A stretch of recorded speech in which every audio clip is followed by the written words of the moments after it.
This ship has travelled 25,000 nautical miles, visiting 16 countries across 7 time zones.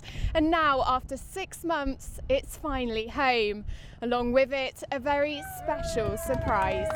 For able seaman specialist Ashley Jakes, who's been with his girlfriend Amanda for 6 years, a proposal. It was a warm welcome for the Defence Secretary on his first tour of the Army's garrisons on Salisbury Plain. During his visit, Michael Fallon got to grips with a Warrior, an armoured vehicle used by the British Army, and he also met some of the troops preparing to deploy on Exercise Black Eagle. On the outskirts of West Down Camp, Major Chris Wilkes puts on his suit of armour. He needs to be prepared if he's going to take on an army of bees. My goodness, they've filled them all up already. Sitting grand in Portsmouth Dockyard, this ship was revolutionary when she came into being in the 1860s. Built as a deterrent to French invasion, HMS Warrior was the fastest, longest and most powerful warship in the world. Artist Ian Banfield is hoping that by painting these men and others who were affected by the Great War, their efforts will be recognised.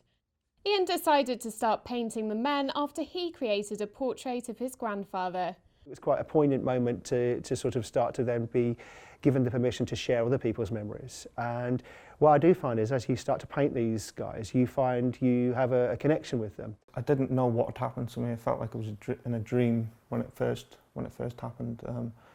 But I'd lost my eyesight completely, and I couldn't feel anything else. I was hoping that it was just dirt in my eyes, and that I'd just been shook up rather than any injuries or worst case scenario, losing my legs. So we've just left behind 16 Air Assault Brigade and we're travelling across Salisbury Plain by helicopter to visit 1 Scots Guard. As a mechanised infantry battle group, they'll be moving into the village to relieve the paratroopers in the early hours of the morning. This is the largest training exercise that's taken place on Salisbury Plain for about a decade, and if you just look at the sheer volume of vehicles that have been used, the Challenger 2, Britain's main battle tank, also involved have been Warriors and Trojans. There's been 560 vehicles that have taken part altogether. Here, perched on the hill overlooking the south coast, is the Blind Veterans UK Brighton Centre. From the outside, it doesn't look like it's changed very much since it opened in 1938. But on the inside, the services it offers have had to adapt to meet the changing needs of the veterans it supports.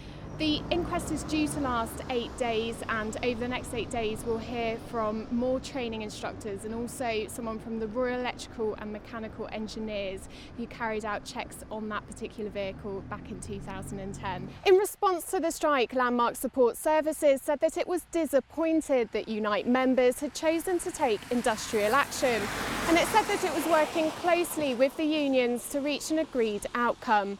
It also said it was working closely with the Ministry of Defence to ensure that when the strikes were taking place, they didn't compromise range safety.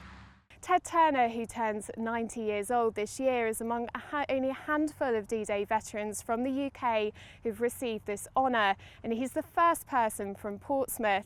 As an 18-year-old Royal Marine, Ted helped Canadian troops secure a beachhead, Juno Beach, during the invasion of France in 1944.